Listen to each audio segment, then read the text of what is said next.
Assalamualaikum warahmatullahi wabarakatuh. Ketemu dengan saya lagi anak-anak ya dalam pembelajaran geografi kelas 10 SMA. Oke, kemarin kita telah mempelajari tentang ruang lingkup geografi, objek dan aspek geografi. Pada pertemuan yang keempat kemarin kita telah mempelajari tentang objek geografi dan aspek geografi. Hanya mengingatkan saja ya pada anak-anak bahwa objek geografi itu ada dua, oke ya, objek material dan objek formal. Oke, objek material itu hubungannya dengan fenomena geosfer. Ada litosfer, ada hidrosfer, ada atmosfer, ada antroposfer, dan ada biosfer.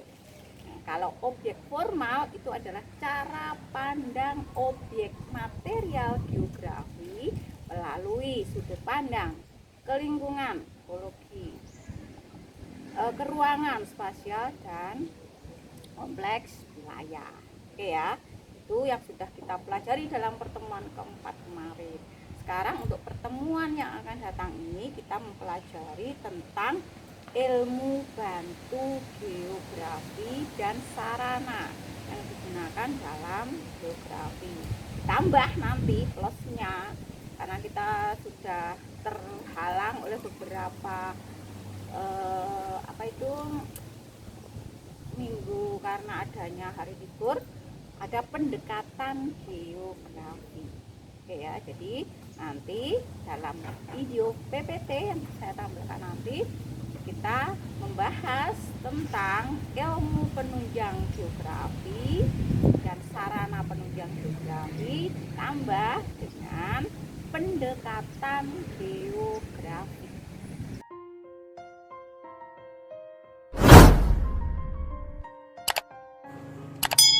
Assalamualaikum warahmatullahi wabarakatuh. Di pertemuan ini, saya ingin membahas materi geografi SMA kelas 10 bab 1 tentang konsep dasar geografi. Di pertemuan kelima ini, yang akan dibahas adalah ilmu bantu dan sarana bantu geografi. Objek kajian geografi sangat luas, meliputi segala sesuatu yang ada di dalam bumi, di permukaan bumi, dan di ruang angkasa.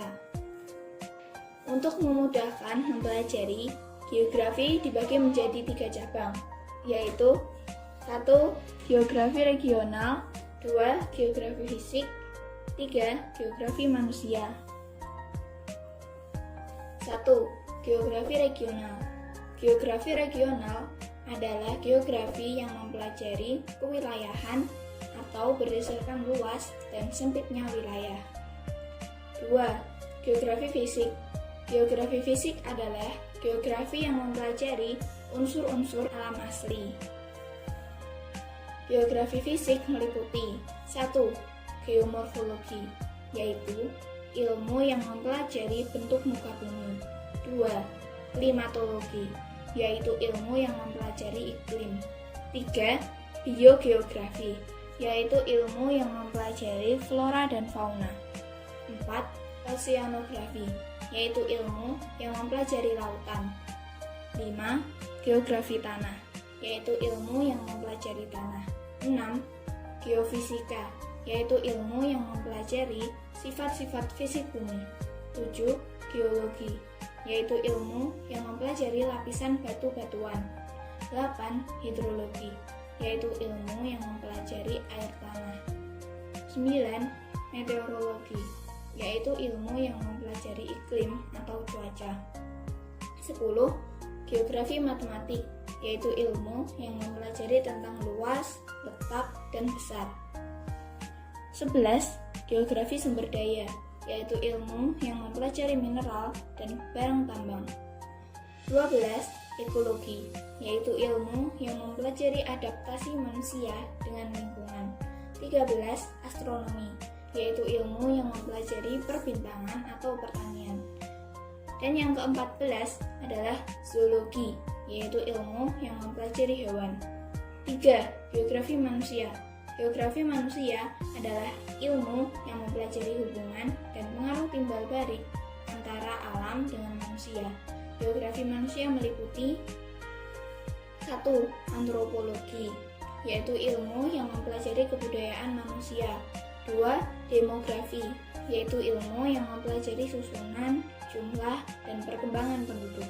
3.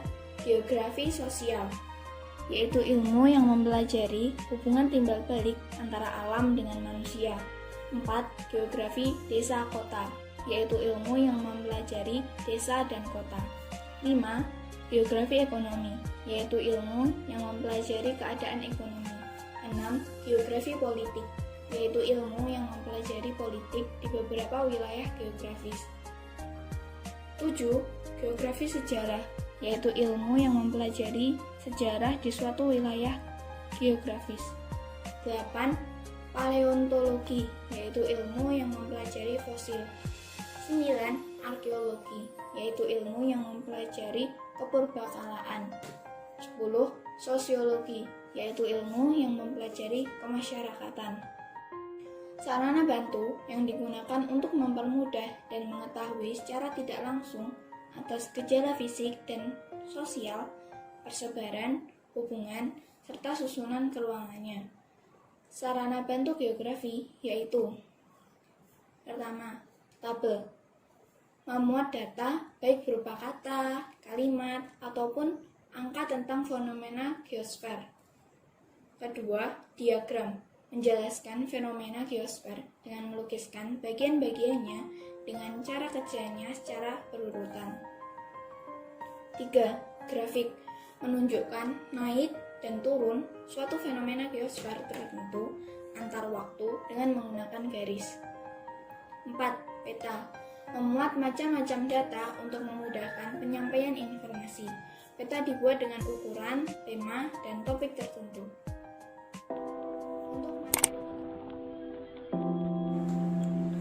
Assalamualaikum warahmatullahi wabarakatuh. Di pertemuan ini saya ingin membahas materi geografi SMA kelas 10 bab 1 tentang konsep dasar geografi. Di pertemuan ke-6 ini yang akan dibahas adalah pendekatan geografi dan contoh penerapannya. 3 pendekatan geografi. 1. Ruangan, metode analisis yang menekankan analisisnya pada eksistensi ruang. Yang kedua, ekologi, interrelasi antara manusia dan lingkungan. Ketiga, kompleks wilayah, integrasi dari pendekatan keruangan dan pendekatan ekologi. 1. Pendekatan keruangan. Pendekatan ini mengkaji adanya perbedaan tempat melalui penggambaran letak, distribusi, relasi, dan interrelasinya. Pendekatan ini digunakan untuk mengetahui persebaran dalam penggunaan ruang yang telah ada dan bagaimana penyediaan ruang akan dirancang. Dalam mengkaji fenomena geografi, dapat menggunakan 3 subtopik dari pendekatan ruang, yaitu: pertama, pendekatan topik; kedua, pendekatan aktivitas manusia; dan yang ketiga, pendekatan wilayah atau regional. Pendekatan topik yaitu pendekatan yang menghubungkan suatu kejadian dengan tema utama dalam permasalahan geosfer. Pendekatan ini digunakan untuk mengkaji masalah atau fenomena geografi dari topik tertentu yang menjadi pusat perhatian, misalnya tentang wabah penyakit di suatu wilayah dengan cara mengkaji 1. Penyebab wabah penyakit, misal virus atau bakteri. 2. Media penyebarannya. Yang ketiga, proses penyebarannya. 4. Intensitasnya. 5. Interrelasinya dengan gejala-gejala lain di sekitarnya. Untuk pendekatan aktivitas manusia, yaitu pendekatan yang menghubungkan aktivitas manusia dalam ruang, misalnya hubungan mata pencaharian penduduk dengan persebaran dan interrelasinya dengan gejala-gejala geosfer. Yang terakhir, pendekatan wilayah atau regional, yaitu pendekatan yang menjelaskan bahwa setiap wilayah memiliki karakteristik tersendiri. Contohnya, pada musim hujan, Jakarta banjir karena tidak ada daerah resapan air. 2. Pendekatan lingkungan, hubungan antara manusia dengan lingkungan, baik lingkungan fisik, sosial, hewan, maupun tumbuhan. Contoh pendekatan lingkungan yaitu penggunaan Penggundulan hutan mengakibatkan tanah menjadi tandus sehingga mudah terjadi tanah longsor.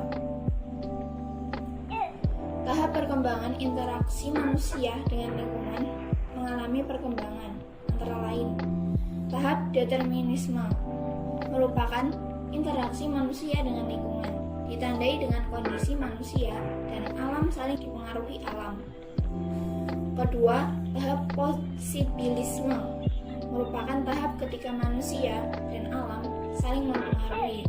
Dan yang ketiga, tahap optimis teknologi merupakan tahap perkembangan manusia sudah mampu menciptakan teknologi.